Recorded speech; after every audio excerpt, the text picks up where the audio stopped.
davet ediyorum.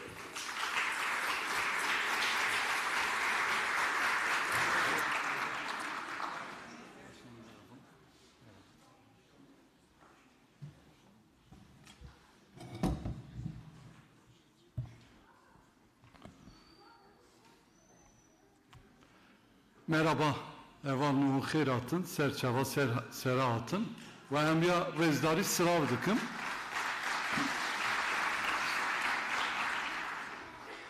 Çok değerli konuklar, çok değerli il ilçe örgütümüz, çalışma arkadaşlarım, Sayın Taka, hepiniz hoş geldiniz. Hepinizi saygıyla selamlıyorum. Evet, değerli arkadaşlar, maalesef öyle bir ülkede yaşıyoruz ki iyi haberler, iyi gündemlerle bir türlü bu grupta bir konuşma yapamadık. Umarım bu günleri de buluruz. Bu tür konuşmalar yapacağımız gruplar da olur. Siz de takip ettiniz. Geçen hafta yine kayyum atamalarıyla güne uyandık. Esenyurt'ta başlayan, Batman, Alfet ve Mardin'le devam eden bir irade gaspıyla yine karşı karşıya kaldık. Her zaman olduğu gibi yine genel merkezimizde, eş genel başkanımızla, milletvekili arkadaşlarımızla birlikte kayyum atanan kentlerimize aynı gün gittik.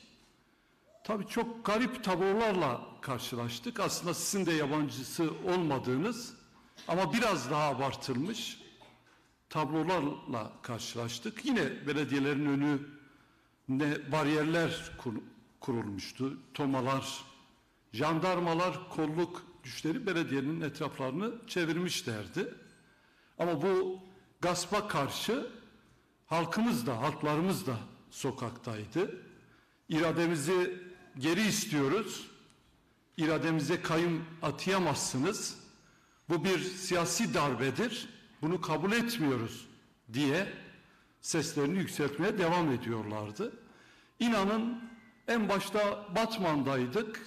Batman şanına uygun bir direniş, bir mücadele ortaya koydu. Binler hep bir ağızdan 3 dönemdir atamış olduğunuz kayyumları tanımıyoruz. Bu irade gaspından vazgeçin diyorlardı. Binlerce insan Halfeti'de, Mardin'de yine sokaklarda bu uygulamaları kabul etmediklerini belirtmek istiyorlardı. İnsanlar sokakta direnirken bu haksızlığı, bu darbeyi kabul etmiyorlarken Batman kayyımı hemen ilk iş olarak Kürtçe hizmet yürütmeyi durdurdu. Mardin kayyımı gelir gelmez ayağının tozuyla 420 tane emekçiyi işinden etti. İşte kayyum böyle bir şeydir. Kayyum Kürt halkına düşmanlıktır dediğimizde bazıları düşmanlık kelimesinden alınıyorlar. Ama kayyumun düşmanlık olduğunu dosta, düşmana, dünyanın dört bir yanına anlatıncaya kadar söylemeye devam edeceğiz. Kayyum değil, halklarımız demokrasi istiyor. Kayyum değil, halklarımız kendi iradelerine saygı istiyorlar. Değerli arkadaşlar, Batman'da bir anne Kürtçe çok güzel bir şey söyledi. Av bejingi nay komkırını dedi. Yani elekle su toplayamazsınız dediler. Size soruyorum, gerçekten kayyum elekle su toplamak değil midir? Yani başka bir anlamı var mı bunun? 2 dönem denilmiş.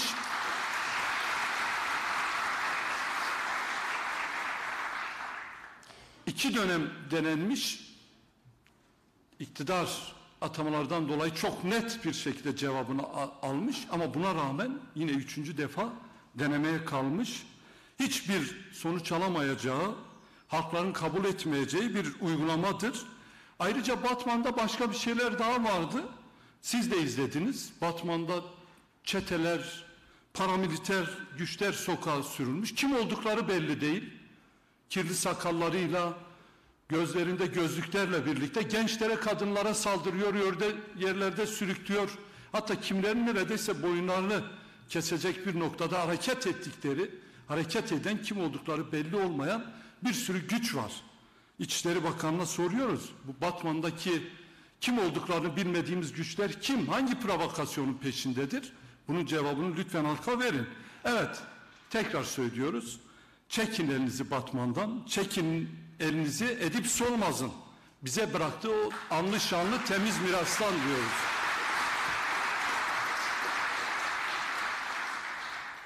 Yine Mardin'deydik. Mardin'de de artık vatandaşlarımız gerçekten çok güzel okuyorlar. Bir vatandaş darbe deyince eskiden Kenan Evren akla gelirdi diyordu ama şimdi bu iktidar akla geliyor.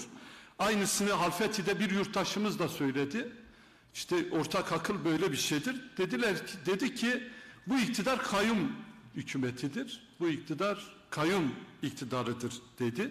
Dört bir yandan halkımız aslında bu iktidarın ne olduğunu Halfeti'den Mardin'e kadar net bir şekilde dile getirdi. Bakın değerli arkadaşlar, Halfeti Belediye Başkanımız niye alındı biliyor musunuz? Bir başka vatandaşın dosyası gerekçe gösterilerek alındı. Yani kendi dosyasından dolayı görevden alınmadı. İşte nasıl bir hukuk düzeni var? Nasıl bir anlayışla yönetmiş olduğumuzun en iyi göstergesi biraz budur.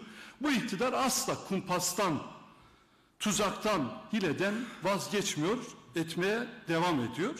Yine çıkıp ne diyorlar? Diyorlar ki DEM Parti'nin adaylarını Kandil belirledi. Yani vallahi buna söyleyecek çok şey var ama sabrınıza sığınarak adaylarımızı kimin belirlediğini şimdi bu videoyla izleyelim, sonra da bu söze cevabını verelim.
Burası Kandil miydi arkadaşlar? Hep beraber neyi izledik? İnsan biraz sıkılır ya. Yani yalanın da bir ölçüsü var. İnsan gerçekten dünyanın hiçbir yerinde denenmemiş. Bu kadar iddialı söylüyorum. 100.000 delegeyle, bakın 100.000 delegeyle 3.000 adayının yarıştığı, her yerde basına, kamuoyuna açık ön seçimlerle belediye eş başkanlarımızı belirledik. Sadece belediye eş başkanlarını değil, belediye meclisini, il genel meclisini de bu sandıklarda belirledik. Tam bir demokrasi şöleniydi. Bu dünyada solun arayış içerisinde olduğu, mevcut merkezlere, iki liderin iki dudağı arasında kelimelere sıkışmış olan aday belirleme siyasetini en demokratik, en kapsayıcı şekilde uygulayan bir partinin adaylarına ne diyorlar? Kandil belirlemiş. Bunu artık vallahi vatandaşın vicdanına bırakıyorum. Bizim adaylarımızı halkımız belirledi, halklarımız belirledi. Bizim adaylarımız halkın onayından geçti. Bizim adayımızı kişiler belirlemedi. Ve böyle yapmaya devam edeceğiz. Bütün zulümlerinize rağmen, bütün kayım atamalarınıza rağmen, bütün onurlu halklarımızın oy kullanarak seçmiş olduğu belediye eş başkanlarına, belediyelere kayyum atamanıza karşı bu demokratik yöntemi, bu demokratik siyaseti büyüterek devam edeceğimizi belirtmek istiyoruz. Yetmiyor. Ne diyor bir de? Belediye eş başkanlarımıza ne idüğü belirsiz diyor. Ya Allah aşkına, insan bazen emin olun, yani ben bunlara cevap vermekten icap duyuyorum. Ya bizim idüğümüz belli, bak burada. Adalet, barış, demokrasi isteyen insanlarız biz. Ne idüğü belirsiz senin atamış olduğun kayyumlardır.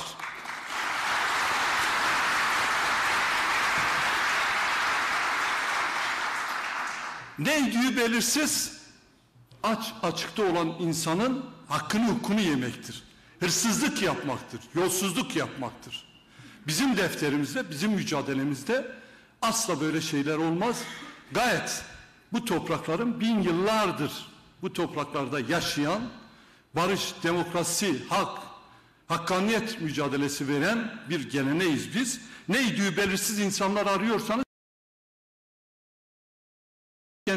değerli arkadaşlar, açıkça ifade edelim. Önce minareyi çalıyorlar, sonra kılıfını uyduruyorlar. Ya atasözlerinin bu AKP-MHP iktidarı döneminde ne kadar gerçekçi, sahici olduklarına gerçekten artık bir kez daha inanmış olduk. Önce minareyi çalıyor, sonra kılıfını uyduruyorlar. Terör falan diyorlar. Tam bir safsata, tam bir yalan. Öyle pervasızlaşmışlar ki ayakları bir çakıla değse canları sıkılıyor, DEM Partili belediyelere kayyum atıyor. Sarayın aşçısı güzel çorba yapmayınca canı sıkılıyor, sinirleniyor, belediyelerimize kayyum atıyorlar. Yetmiyor, bir de terör diyor. Bunlar bu terör yalanına sadece kendileri inanıyor. Bizim partide terör yok, terörist yok. Biz biliyoruz, siz Kürtlerin tamamına terörist diyorsunuz. Şimdi yetmedi, bu etki ajanlığı yasasıyla birlikte Türkiye'nin tamamına aslında muhalif olan herkese terörist demeye çalışıyorlar. Bu yasanın da karşısında duracağız. Herkesi, muhalif olanı terör kavramına sıkıştırarak muhalefet yapmasını engellemek, önlemek demokrasiyle bağdaşmaz. Değerli arkadaşlar, Erdoğan ne dedi? Yargı dirayetli durdu, tebrik ediyorum dedi. Gerçekten ortada bir yargı var mı ya? Bir soralım. Hangi yargıdan bahsediyor? Dirayet dedikleri apaçık. Kürtlerin, Türklerin, emekçilerin, yoksulların iradesine kayyum atamaktır. Bir de tebrik ediyor. Yani kayyum atanmasını onaylıyor ve tebrik ediyor. Erdoğan çıkmış diyor ki temiz adaylar gösterseydiniz. Vallahi bizden temizi var mı onu çok bilmiyorum. Temizliğin ölçüsü nedir? Keşke temizliği ölçen bir alet, bir araç olsaydı da kimin ak kimin kara olduğunu hep birlikte anlasaydık. Ya Sayın Erdoğan, memlekete terörist yaftası yapıştırmadığınız tek bir insan kaldı mı? Ne yapacağız peki? Mardin'e siyaset kayyumu Mehmet Uçum'u mu aday yapsaydık? Batman'a ihale kayyumu Cengiz Holding'i mi aday yapsaydık? Biz yapsaydık kim oy verecekti ki bunlara? Bir de temiz adaylardan bahsediyor. Bakın açık şekilde ifade edelim. Kayyum artık Kürtlerin sorunu değildir. Bunu dün söylemiştik. Esenyurt'ta bir kez daha ortaya çıktı. Batman Belediyesi'ne, Halfeti, Mardin belediyelerine atanan kayyum aynı zamanda Ankara, İstanbul'daki halkın iradesinin de tehdit altında olduğunu net bir şekilde ortaya koyuyor. Kayyuma karşı hep birlikte dayanışarak eğer durmasak kayyum sadece Kürt coğrafyasında değil, Türkiye'nin dört bir yanına önümüzdeki dönem yayılması olasıdır. Onun için kayyumcu zihniyete karşı herkesi ortak mücadele etmeye, ortak ses çıkarmaya, bu kayyumcu anlayışı durdurmaya davet ediyorum. Bunlar istiyorlar ki seçimleri bir daha yapmasınlar. Yerel demokrasiyi ortadan kaldırmak istiyorlar.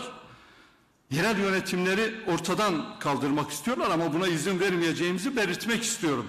Halfeti Eş Başkanımız Saniye Bayram kayyum vesilesiyle gittik. Orada çok güzel bir konuşma yaptı. Dedi ki biz imkansızlıklar, yokluklar ve kıtlıklarla bu noktaya geldik. Dedi ki Halfeti halkı bunu unutmaz. Sadece Halfeti halkı değil, Kürtler, emekçiler, ezilenler bu kayyumcu anlayışı kesinlikle unutmayacak, unutmaz. Değerli arkadaşlar, emin olun, Halfeti'yi defalarca gören bir arkadaşınız olarak bunları söylüyorum. Ya lütfen yerel seçim öncesi Halfeti'nin resmiyle 7 ay sonra Halfeti'deki değişimleri görürseniz nasıl hakkaniyetli, nasıl adaletli, nasıl Türkmeni, Türk'ü, Kürd'ü kapsayan adil, eşitlikçi bir hizmet sunduğunu göreceksiniz. En iyi hizmet üretilen belediyelere kayyum atıyorlar. Bunu halk yemez, bunu halk yutmaz. Bakın, parti olarak Mardin, Batman ve Halfeti'de kayyum atamalarına karşı yürütmeyi durdurma için başvurduk mahkemeye. İdare Mahkemesi bir karar verecek. Şimdi sizler aracılığınızla idare mahkemesine tarihi ve siyasi büyük bir sorumluluk altında olduğunu belirtmek istiyorum. Bu antidemokratik, bu halk iradesine düşman anlayışın bir daha kayyum atamaması için lütfen yapmış olduğumuz bu başvuruyu hakkaniyete uygun bir şekilde, demokratik bir şekilde, siyasi erkten etkilenmeden bir sonuca ulaştırın diyorum. Değerli arkadaşlar, tabii bu tartışmalara, son dönem tartışmalarına birçok siyasetçi de girdi. En son meclis başkanı da açıklamalar yaptı. Sayın Kurtulmuş, bir eli silahta, bir eli sandıkta siyaset olmaz dedi. Siyasetin sandıktan başka hiçbir yere el atmaması lazım dedi. Emin olun benim elimde hiç silah olmadı. Hep siyaset yaptık. Hiçbir arkadaşımızın elinde silah olmadı, siyaset yaptı. Zaten siyaseti demokratik zemini, sorunların çözüm adresi olarak gördüğümüz için sizin bu hakaretlerinize, zulmünüze, işkencelerinize yıllardır dayanıyor ve siyaset yapıyoruz. Bu zemine inanmasaydık bu kadar yoğun baskınız, zulmünüz karşısında buralarda oturmazdık. Sayın Kurtulmuş, o zaman sizlere soruyorum. Peki o zaman halkın iradesine atanan bu kayyumlara da bir çift sözünüz var mı? Halkın iradesini gasp eden bu kayyumcu anlayışa da meclis başkanı olarak bir şey söyleyecek misiniz? Bunu da merakla bekliyoruz. Yine bir elde milli irade söylemi, diğer elde kayyumla demokrasiye darbe yan yana olur mu? Sayın Kurtulmuş'a soruyorum. Milli irade ve demokrasiye darbe aslında yan yana olmaz. Bu vesileyle mecliste grubu bulunan bütün siyasi partileri, meclis başkanlığı bir günlüğüne de olsa göreve davet ediyorum. Gelin meclisi toplayalım. Bu kayyum yasasını bir günde görüşerek çıkaralım. Demokrasinin önünde engel olan bu yasayı ortadan kaldırarak halkın seçmiş olduğu yöneticilerin bir sonraki seçime kadar o halkı, o kenti yönetmesinin önünü açalım diyelim. Bu konuda da Sayın Meclis Başkanı'na büyük görevler düşüyor. Evet değerli arkadaşlar, ekonomi zaten bildiğiniz gibi hiç anlatmaya gerek yok. Vatandaşın yaşadıklarıyla bize çizilen tablo arasında bir uçurum olduğunu sanırım bilmeyen yok. Kayyımın olduğu bir ülkede işte açlık olur, yoksulluk olur, açsızlık, işsizlik olur. En son hep birlikte çok üzücü bir tabloyu izledik. Kayyum yerine keşke ülkeyle ilgilenseydiler. O açlık, yoksulluk çeken ailelerimizle ilgilenseydiler. İzmir'de 5 çocuk yanarak hayatını kaybetti. Babası cezaevinde, annesi en büyük 5 yaşındaki çocuklarını doyurmak için işte iş arıyordu. Para kazanmak için dışarıda bulunuyordu. İşte kayyumla böylesine ilgilenenler, İzmir'de yaşamını yitiren bu 5 tane canımızın geleceğiyle ilgilenseydiler böyle bir tabloyla karşı karşıya kalmazdık. Yine aynı günlerde 78 yaşında, bak yanlış anlamayın, 78 yaşında bir insanımız inşaatta çalışırken düşerek yaşamını yitirdi. Türkiye siyasetinin gündemi bu değil. Türkiye siyaseti yoksulların, emekçilerin çekmiş olduğu halle ilgilenmiyorlar, onları ilgilendirmiyor. Mehmet Şimşek'in ekonomi politikası Türkiye'yi uçuruma götürüyor ama Batmanlı olan Mehmet Şimşek dönüp kendi hükümetine ya Batman benim kentim, İyi yönetiliyordu. %65'le en yüksek oyla kadın bir belediye iş başkanının seçildiği bir kente niye kayyum atıyorsunuz sorusunu sormadı. Bu soruyu sormayan 5 tane yanarak yaşamını yitiren canın tabii ki hesabını sormaz. İşte bu iktidar böyle bir iktidardır. Değerli arkadaşlar, bakın aslında bu tabloyu en iyi Cumhurbaşkanlığı'nın yıllık raporu açıklıyor. Cumhurbaşkanlığı'nın her yıl açıklanan raporunda aynı zamanda açlık itiraf ediliyor. İlk ve yüksek öğretimde okuyan 632 bin öğrenci yemeğe muhtaç bir halde yaşıyor. Yani ne yapıyor? İlkokula halkımızın göndermiş olduğu çocuklar okuldan aç dönüyorlar. Yüksek öğretimde ailelerinin göndermiş olduğu kıt kanat parayla okullarını tamamlamak isteyen gençlerimiz okulda aç kalıyorlar. 11 milyon, yanlış hatırlamadınız, 11 milyon 114 bin insan yaşamlı sosyal yardımları almadan devam ettiremiyor. 11 milyon ya. Yoksulluktan dolayı 300 bine yakın çocuğun bakımı yapılamıyor. 23 milyon icra dosyası var bu ülkede. Dünyada sanırım icra dosyasında en fazla icra dosyasının olduğu bir ülkede yaşıyoruz. Kayyum rejimi işte icra dosyasıdır. Yangında yaşamını yitiren insanlardır. Açlıktır, iflastır. Bakın Erdoğan geçen gün yine kendisini ekonomist ilan edip enflasyonla ilgili düşüncelerini söyledi ve enflasyon düşüyor dedi. Sayın Erdoğan 2009'da 200 liralık banknotları bastığında 200 lirayla 132 dolar alınıyordu. Şimdi 200 lirayla 5,5 dolar alınıyor. Enflasyon nasıl düşüyor bilmiyorum. O gün 200 lirayla marketlere gidenler ailesinin bütün ihtiyaçlarını karşılıyordu. Şimdi 1000 lirayla markete gidenler küçük bir poşet alıp çıkamıyorlar. Bugün 200 lirayı çocukların eline verseniz onlar bile razı gelmiyorlar. 200 lira çöp oldu. 5 liralık, 10 liralık, 20 liralık banknotlar zaten kimse yüzüne bakmıyor. Sayın Erdoğan zulmünüzle birçok antidemokratik uygulamalarla zaten tarihe geçtiniz. Bari 100 liranın arkasına bir sıfır atıp 1000 liralık banknotlar çıkarın. Paraya sıfır ekleyen bir başkan olarak da tarihe geçin. Değerli arkadaşlar, yine biliyorsunuz asgari ücret tartışmaları var. Her asgari ücret tartışıldığında Merkez Bankası yetkilileri önümüz dönem enflasyonun düşeceği yönünde işte kimi beyanlarda bulunuyorlar.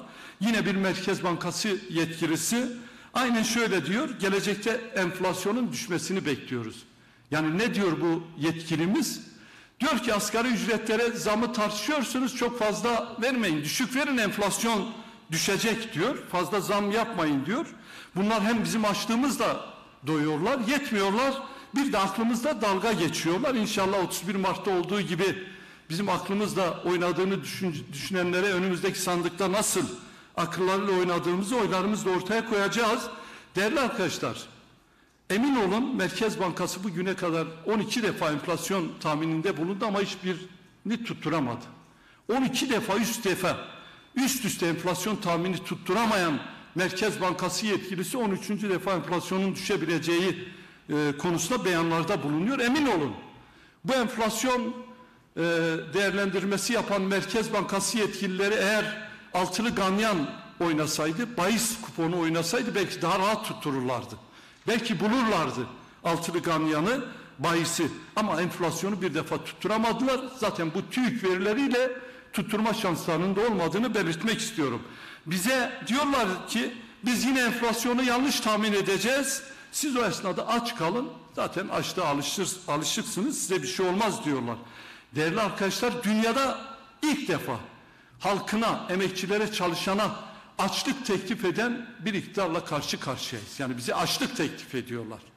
Bize bir şey teklif etmiyorlar. Sizin tahminlerinize güvenerek geleceğimizi heba etmeyeceğiz.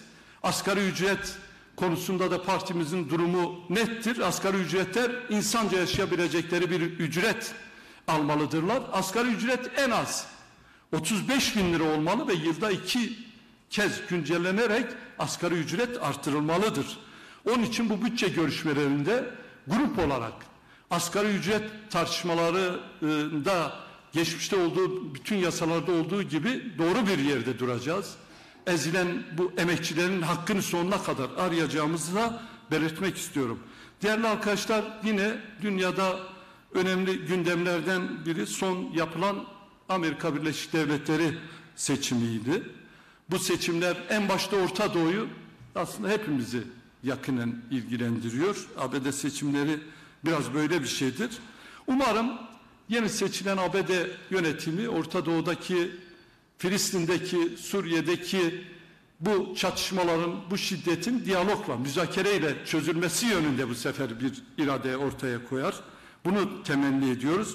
Orta Doğu'da çözüm şiddeti yaymak değildir. Şiddeti yaymak yıkım getirir ve şiddet yıkım getirdiğini hep birlikte yakın zamanda Orta Doğu'daki gelişmelerden gördük. Şimdi iktidar temsilcileri Trump'ın seçilmesini bir fırsata çevirmek istiyorlar. Günlerdir yorum yapıyorlar. Neredeyse kutlama da yapacaklar. Niye? Bunu Rojava'da bir askeri operasyonun zemini haline getirmeye çalışıyorlar. İktidar izlediği siyaset hem bugüne kadar büyük krizler yarattı, hem büyük kriz yaşattı. Yetmiyor, şimdi bu krizleri Rojava'ya, Kürtlere saldırarak ortadan kaldırmaya çalışıyor. Bu krizler böyle çözülmez. Rojava'ya savaş açarak, Rojava'ya saldırarak bu krizleri ortadan kaldırmanın imkansız olduğunu belirtmek istiyorum. İktidar temsilcileri ısrarla Trump'ın seçilmesini ve bu yeni dönemi bir fırsat penceresi çerçevesinde değerlendiriyorlar. Açık söylüyorum. Türkiye için bir fırsat penceresi varsa, ki var, Kürt sorunu demokratik yollarla çözerek en büyük fırsat penceresini kendisine açabilir. Yoksa fırsat penceresini ondan bundan, dışarıdaki başkentlerden arayarak açamayacağını belirtmek istiyorum. Trump'tan medet umarak Washington'da soluğu almak bu ülkede yaşayan halklara en büyük kötülüktür. Trump'a gideceğinize kendi meselelerinizi kendiniz oturarak çözebilirsiniz. Çözüm Washington'da değil, çözüm Moskova'da değil, çözüm Tarhan'da değil, çözüm Ahmet'tedir, çözüm Ankara'dadır diyoruz. Bunu demeye devam edeceğiz. Değerli arkadaşlar, 1 Ekim'den beri Türkiye'de önemli tartışmalar yürüyor. Sayın Bahçeli'nin el uzatmasıyla başlayan ve partimizin de ortaya koyduğu güçlü çözüm iradesiyle toplumda bir umut oluştu. Bunu biz de izliyoruz. Bütün bu süreçte iktidar cephesinden ne yaşandığını şimdi anlatmaya çalışacağım. Sayın Erdoğan, Bahçeli'nin açıklamalarından sonra uzun bir süre sessizliğini korudu. En son bu meseleyle ilgili yaptığı konuşmada da Kürt kardeşim, senden bu eli samimiyetle sımsıkı tutmanı bekliyoruz dedi. Ama bir hafta geçmeden elimi sımsıkı tutun diyen Kürt halkının iradesine kayyum atadı. Kürtlere elimi sımsıkı tutun diyen Erdoğan yine kayyumlara sımsıkı tutunmaya çalıştı. Yine Sayın Bahçeli cephesinden de Sayın Öcalan üzerindeki tecritin kaldırılması, kurucu meclis ruhu, umut hakkı, demokratik siyasetin öneminden bahsetti. Bu açıklamayı önemli bulduğumuzu belirtmiştik. Peki ne oldu? Bahçeli'nin bu açıklamalarından sonra Sayın Öcalan'a 3 aylık disiplin cezası verildi. Hemen ardından da belediyelerimize kayyum atandı. Bahçeli kayyumlar için yargı kararını bekleyin dedi. Erdoğan ise kayyum savcılarını tebrik etti. Bahçeli konuşuyor, Erdoğan önüne set çekiyor. Bakalım önümüz günlerde bu ikili arasındaki tartışmalar nereye evrilecek? Değerli arkadaşlar, muhalefet cephesinde de bu son tartışmalara dönük çok kıymetli açıklamalar oldu. Başta Sayın Özgür Özel, Sayın Babacan, Sayın Davutoğlu, Sayın Erbakan, Sayın Karamollaoğlu meselenin çözümüne destek olacaklarını belirttiler. Bunlar önemlidir. Türkiye'de ilk defa henüz bir süreç olmasa da bu tartışmaların muhalefet cephesinden bu kadar güçlü bir karşılık bulmasını biz önemli buluyoruz. Aleviler ve Alevi kurumları da bizim ne yaşadığımızı kendileri de çok iyi yaşadıkları için çok iyi biliyorlar. Onlar da bütün kurumlarıyla çözümün yanında olduklarını belirttiler. Emek demokrasi güçleri, bileşenlerimiz onurlu bir barış olacaksa biz de varız dediler. Bu açıklamaları desteklediler. Tabii bu süreçte çözümsüzlük ve inkar siyasetine sarılanlar da oldu. En kolayını seçtiler. Alacakları 3-5 fazladan oyu Türkiye'nin demokratik geleceğinin önüne koydular. Hatta adının anlamı eşitlik olanlar söz konusu Kürtler olunca katliam ve soykırım çağrıları yapmaktan da geri durmadılar. Değerli Türkiye halkları, işte tablo bu. Bir yandan çözüm isteyenler, diğer taraftan henüz kendi içerisinde netleşmemiş bir Cumhur İttifakı var. 1. yüzyılın ilk başlarında Kürtler Türk halkıyla stratejik bir ortaklığı esas aldı. Ortak vatanda eşit yurttaşlar olarak yaşamayı kabul etti ama bu taahhüte kimse uymadı. Bu taahhütü kimse yerine getirmedi, yok saydılar. Akabinde yok sayıldığı için isyan ve bastırmayla geçen bir acılı yüzyıl yaşadık. Ama ne isyanlar bitti, ne de çözüm geldi, ne de Türkiye halkları bu isyan ve bastırma siyasetinden bir şey elde etmedi. 100 yıldır büyüyerek, derinleşerek Kürt meselesi bugünlere kadar geldi. Bakın Sayın Öcalan 2013 yılında açıkladığı çözüm deklarasyonunda aynen şunu söylüyor. Akan kan Türk'ünden, Kürdünden, Çerkezinden, Arabından, bu coğrafyanın bağrından akıyor dedi. İşte bizler bu tarihi fırsatı değerlendirmediğimiz için bugün bu toprakların bağrından alakan akmaya devam ediyor. Çözümsüzlük gittikçe derinleşiyor. Kürt meselesi ve Türkiye'nin demokratikleşmesi hala orta yerde duruyor. Kürtler çözümü Ankara'da arıyor fakat Ankara çözümsüzlükte ısrar ediyor. Kritik tarihsel kavşaklarda Türk-Kürt ittifakı gerçekten bu ülke halklarına büyük katkılar sağlamıştır. Acıda ve sevinçte bir ortaklık var. Geçmişte yaşanan acı tecrübelerinden artık ders alalım. Geleceği birlikte inşa edelim. Barışmaktan, müzakere etmekten korkmayalım, kaçınmayalım diyorum. Değerli arkadaşlar, sonuç olarak aslında bu anlattıklarımdan şuraya gelmek istiyorum. Ortada Kürt sorunu çözümüne dair bir çağrı var. Fakat iktidar cephesine muhatap kim belli değil. Sayın Bahçeli'nin dediğini bütün dünya alem duyuyor ama Erdoğan duymamazlıktan geliyor. Bahçeli sözünü tekrarlıyor, AKP etrafından dönüyor. Diğer taraftan Sayın Meclis Başkanı da son dönemdeki tartışmalara ilişkin açıklamalarda bulundu. Aynen şöyle diyor Numan Kurtulmuş Bey, bu konuda atılacak adımlar Türkiye'yi rahatlatır. Çözüm adresi meclistir diyor. Gerçekten sormak istiyoruz. Madem atılacak adımlar Türkiye'yi rahatlatacak ve çözüm yeri bugün çatısı altında bulunduğumuz meclisse buna engel olan kim Sayın Kurtulmuş? Bence bunun cevabını siz verin. Bunun önündeki engeli birlikte tespit edip engeli kaldırarak Türkiye'nin geleceğine katkı sunacak bu meseleyi o zaman birlikte büyük bir tarih sorumlulukla çözelim diyorum. Sayın Erdoğan Atatürk'ün ölüm yıl dönümünde anıt kabir defterine aynen şöyle yazdı. Barışın, adaletin egemen olduğu bir Türkiye inşa edene kadar durmadan, dinlenmeden yürüyeceğiz dedi. Kürtler demokratik çözüm iradesini ortaya koydu. Bugün de söyledik. Tarihi bir barış sağlamak, demokratik çözümü bu ülkeye armağan ederek tarihin en özel yerinde yer almak önündeki engel nedir? Sayın Erdoğan'a sormak istiyorum. Buyurun o zaman tarihin önünde Türk ve Kürt barışını sağlayacak engelleri kaldırın. Birinci derecenin sorumlusu sizsiniz. Değerli arkadaşlar, yine bugün Sayın Bahçeli'nin grup konuşmasını dinledik. Birçok şey vardı ama özellikle bizi ilgilendiren kimi şeylere biraz bakmak gerekiyor. Kendisi günü değil geleceği kurtarmalıyız dedi. Peki geçmişi inkar ederek geleceği nasıl kurtaracağız? Bunun hala cevabını bizler bilmiyoruz. Madem dönem değişti, madem siyaset değişti, madem dünya değişiyor, o zaman en önce Sayın Bahçeli dilini değiştirsin.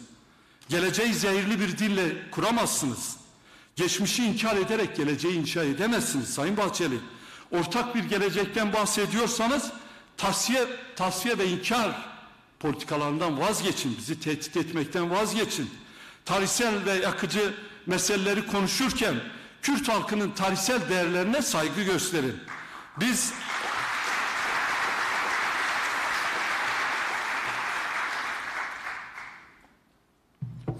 Biz kimseyi tehdit etmedik.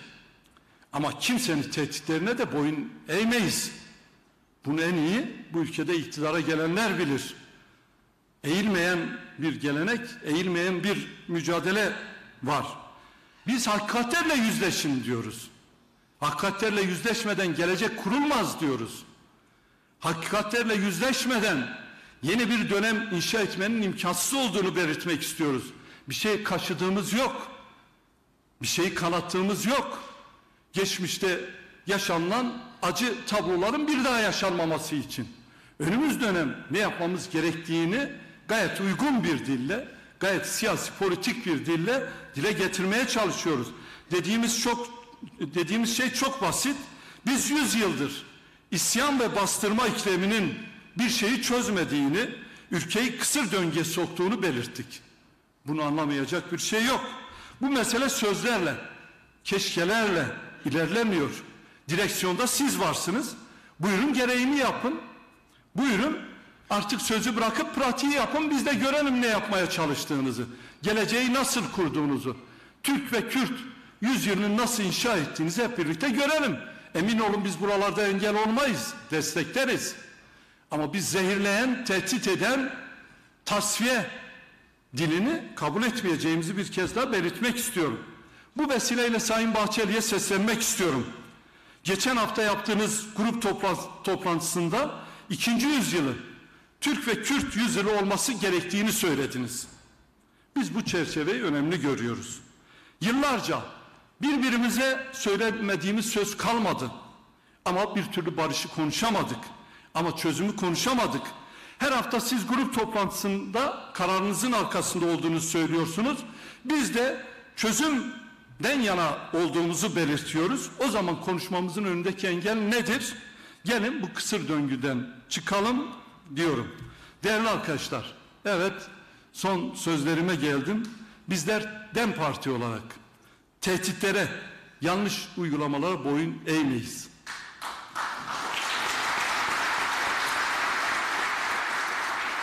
Ancak bu ülkenin çocukları, gençleri, anneleri için onurlu bir barış inşa edilecekse bu konuyla ilgili bize atılacak her adıma en az 2 adım atarak karşılık vereceğimizi belirtmek istiyorum.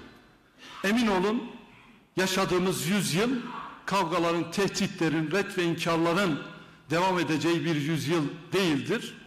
2. yüzyılın demokratik olması için, emekçilerin, ezilenlerin, Kürtlerin, Alevilerin demokratik haklarına kavuşması için partimiz üzerine düşen bütün görev ve sorumlulukları yerine getireceğini belirtiyor. Toplantımıza katıldığınız için hepinize selam ve saygılarımı iletiyorum.